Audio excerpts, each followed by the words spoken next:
Bienvenue dans cette nouvelle édition du 12-15. Au sommaire au Bénin, les élections professionnelles nationales se tiendront le 10 décembre 2020.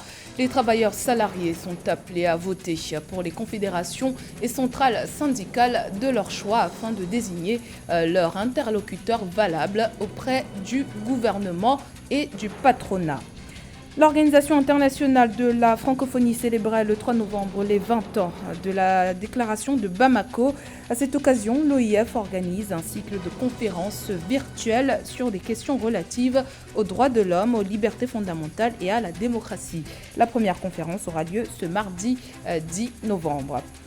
Et puis vers l'abandon de la production d'engrais agricoles au Nigeria, une décision du ministère de l'Agriculture et du Développement rural, soucieux de la nécessité d'être pragmatique dans la gestion de ce secteur qui est en difficulté depuis plus de 30 ans.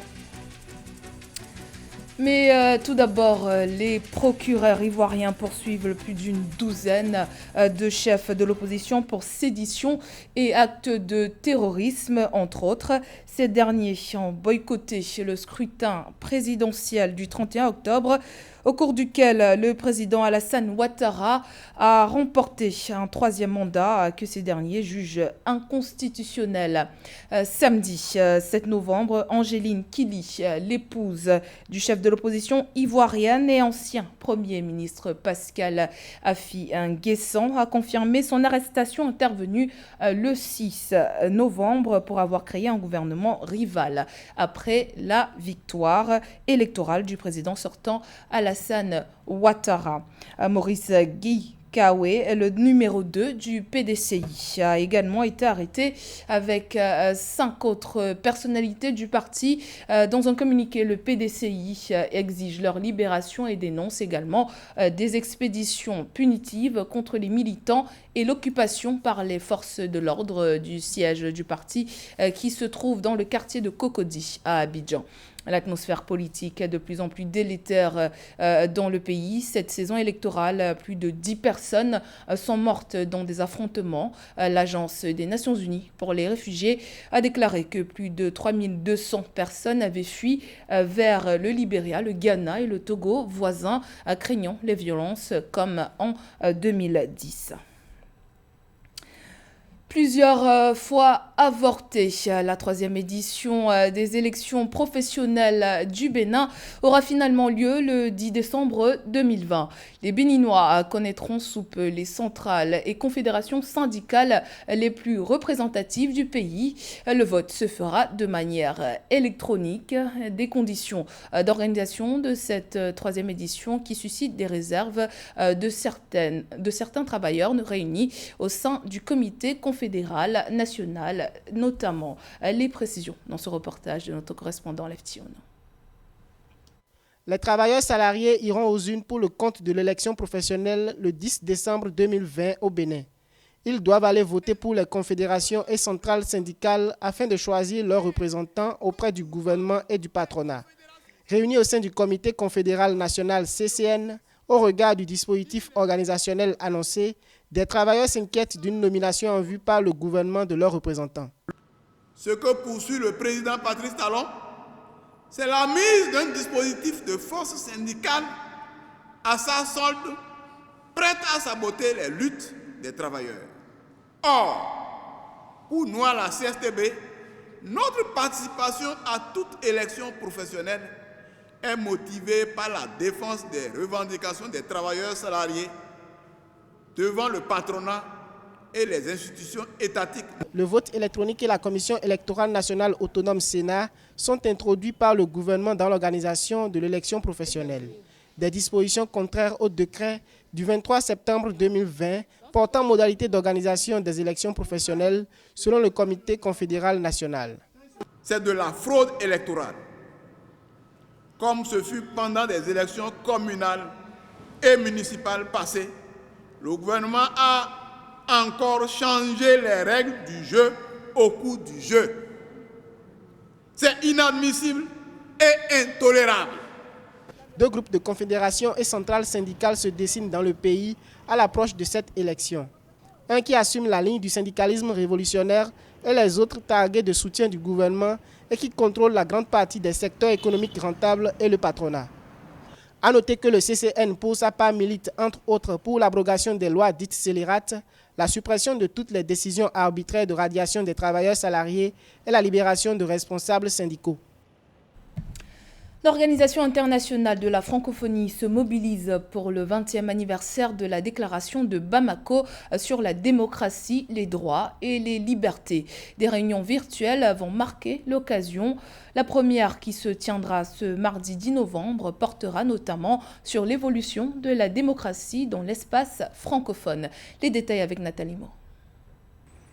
Cette année 2020 se célèbre le 20e anniversaire de la déclaration de Bamako sur la démocratie, les droits et les libertés. L'Organisation internationale de la francophonie OIF prévoit des échanges par visioconférence afin de marquer l'événement. L'OIF veut dresser l'état des lieux du respect de la déclaration de Bamako au sein de ses États membres, notamment en Afrique. À côté de cela, on remarque que, en général, le jeu politique en Afrique francophone, les questions des libertés, les questions de droits de l'homme ont connu beaucoup de difficultés. Il y a des incompréhensions majeures. Le dialogue politique dans la plupart des pays d'Afrique francophone est en situation de blocage. En proclamant que francophonie et démocratie sont indissociables, la déclaration de Bamako marque une étape majeure de la construction politique de la francophonie institutionnelle, aujourd'hui cinquantenaire. Sur le terrain, l'OIF s'illustre par son action en faveur de la consolidation de l'état de droit, la tenue d'élections libres, fiables et transparentes, la promotion d'une culture démocratique intériorisée et le plein respect des droits de l'homme. Sans démocratie, sans libre expression, sans libre choix en matière électorale, il est très difficile de construire des sociétés stables, des sociétés qui permettent l'épanouissement de l'être humain. Pour ce 20e anniversaire de la déclaration de Bamako, l'Organisation internationale de la francophonie lance une discussion inaugurale animée par le président Macky Sall. Le 10 novembre 2020, le chef d'État sénégalais s'exprimera sous le thème « Où en est la démocratie dans l'espace francophone 20 ans après Bamako ». Dans l'actualité également, le forum du dialogue politique libyen s'ouvre ce lundi 9 novembre en Tunisie sous l'égide des Nations Unies.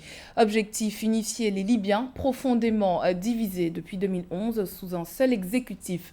Cependant, la liste des participants fait déjà polémique. Sur les 75 participants à cette rencontre qui se tient à Guiamart en banlieue de Tunis, 42 d'entre eux sont membres des frères musulmans ou affiliés à l'organisation d'une manière ou d'une autre. La coalition des forces nationales, vainqueur des 2 élections organisées depuis 2011, quant à elle, n'est pas représentée. L'opinion publique libyenne émet donc des réserves concernant cette rencontre. En cas de succès, le prochain exécutif sera chargé de tout mettre en œuvre pour organiser des élections générales au bout d'un an. Le ministre de l'Agriculture et du Développement rural, Aladji Mohamed Sabo Nanono, a annoncé que le gouvernement fédéral du Nigeria projetait d'abandonner la production d'engrais agricoles. Même si le pays occupe une place stratégique dans la distribution de cette ressource, la filière semble déficitaire depuis quelques années, justifiant ainsi la décision du Nigeria. Les précisions d'Ameneji. Décidé à abandonner la production d'engrais agricoles, le Nigeria ne se consacrera désormais qu'au contrôle de la qualité, au prix, à la livraison et à la disponibilité. Une décision qui vient du ministère de l'Agriculture et du Développement rural, soucieux de la nécessité d'être pragmatique dans la gestion de cette filière. Le Nigeria est l'un des plus grands producteurs d'engrais de la sous-région. On sait que l'engrais, notamment produit au Nigeria, permet de générer pas mal de productivité, donc d'augmenter la production des agriculteurs. Donc le fait que le Nigeria décide de ne plus produire des engrais va réduire la demande et surtout la production de produits agricoles dans la sous-région, ce qui va impacter sur les populations. Mais encore une fois, il faut aussi voir l'idée peut-être du Nigeria de s'adapter à une nouvelle agriculture, une agriculture plus durable et plus écolo, c'est-à-dire qui respecte les problématiques environnementales. Producteur de sa propre urée, le Nigeria à lui seul, c'est 2 à 3 millions de tonnes d'engrais par an, sans oublier la production Dangote. Le Nigeria pense à créer un nouvel type d'agriculture qui soit une agriculture plus proche de ce qui commence à se faire aujourd'hui dans les pays occidentaux à travers l'agriculture de précision. Donc je pense que c'est une chose positive que le Nigeria essaye de prendre en compte certains enjeux climatiques et surtout environnementaux, car on sait que les engrais malheureusement détruisent la couche agricole. À noter qu'une usine de granulés d'un coût de 2 milliards de dollars et d'une capacité de production de 3 millions de tonnes par an était en vue, mais a pris du retard à cause de la pandémie mondiale du Covid-19. La Zambie lance un programme dirigé par la Banque mondiale pour l'utilisation durable des ressources naturelles. La comptabilité du capital naturel permettra notamment au pays de mesurer et d'évaluer les liens entre l'économie et l'environnement. Les précisions de Nathalie Mo. La Zambie s'engage à allier gestion des ressources naturelles et développement durable. Le pays a lancé un programme soutenu par la Banque mondiale pour une utilisation durable des ressources naturelles dans la planification du développement et les comptes économiques nationaux. Cette initiative permettra à la Zambie de mesurer et d'évaluer les liens entre l'économie et l'environnement.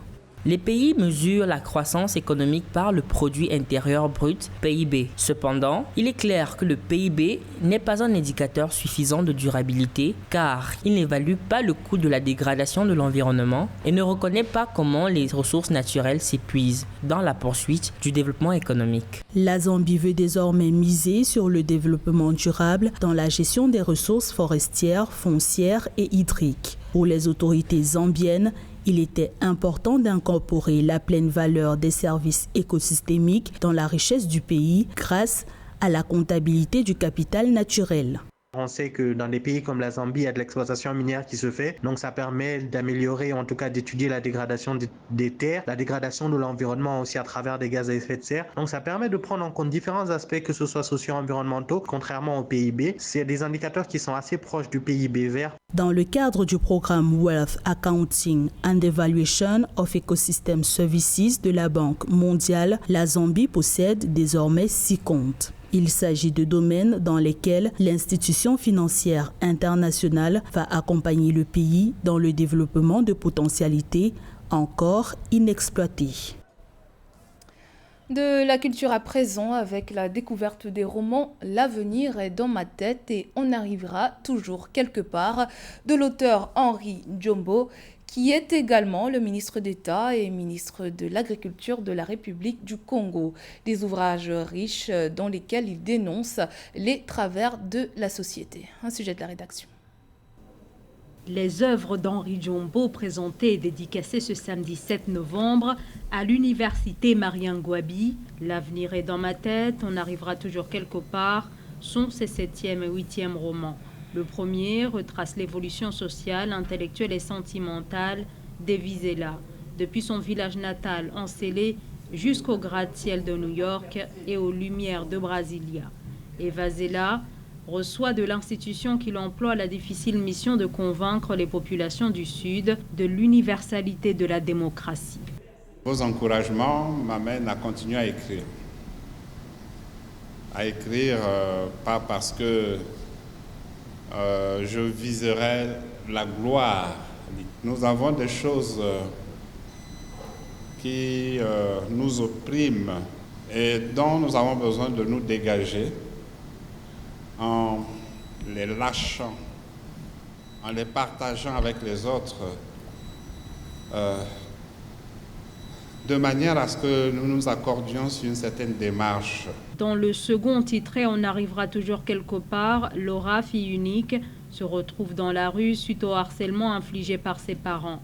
Recueilli par un couple de médecins, ses parents vont s'opposer à son adoption par ces derniers. La réputation de l'écrivain Henri Djombo n'est plus à faire sur le continent. Cependant, nombreux s'interrogent sur la non-intégration de ses œuvres dans les programmes d'études en République du Congo. Rien n'interdit a priori que l'on mette les œuvres, que l'on mette au programme les œuvres d'Henri Djombo. Donc, il n'y a pas de problème de ce côté-là. Après, il y a d'autres Vous m'avez dit que vous alliez couper l'oreillette, si, mais du début à la fin, je vous entends. Son accessibilité. Je vous entends. Depuis. Si l'on dit on inscrit tel ouvrage, est-ce que cet ouvrage peut être donc depuis tout à l'heure, ça tourne. Oui, et je lis mes lancements avec vous en fond sonore. La capacité d'édition de l'ouvrage, quelle est la nature de l'éditeur, ainsi de suite. Voilà. Cette cérémonie de présentation et de dédicace s'est déroulée dans le cadre de la Journée internationale de l'écrivain africain. Henri Djombo a reçu un trophée remis par le ministère de la Culture à l'occasion de cette journée, ainsi qu'un certificat pour la pertinence de sa bibliographie. C'était le journal de la rédaction. Merci de votre fidélité. Dans un instant, une nouvelle édition de l'actualité sur Africa 24.